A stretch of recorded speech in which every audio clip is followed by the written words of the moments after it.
Ramazonda bu duoni aytib, Alloh tomon uzatilgan qo'llar quruq qaytmaydi. Hammalar birga qaytaring. Allohumma innaka afuvun karimun tuhibbul afwa fa'fu anni. Bu istig'forda hozir ko'p aytishimiz kerak, chunki Ramazon 3 qismga bo'linadi. Avvaluhu rahma va awsatuhu mag'fira va axiruhu atqun minan niron. Hozir esa birinchi 10 kunligidan o'tdik, mag'firat qismiga keldik. Bu vaqtdan foydalanib olishimiz kerak, ko'proq tavba qilishimiz kerak. Bir misol keltirilgan, cho'lda chanqoqdan joni uzilishiga oz qolgan inson suvni ko'rganda qanchalik xursand bo'lib ketsa, Alloh bir bandasi unga tavba qilganda undan da ko'proq xursand bo'lib ketar ekan.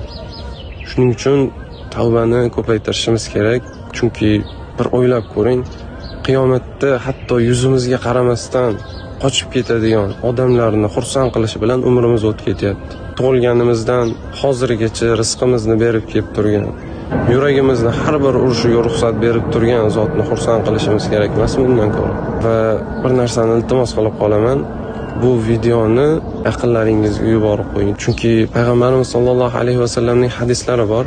Yaxshilikni tarqatgan, uni qilgan bilan bir xil savob oladi.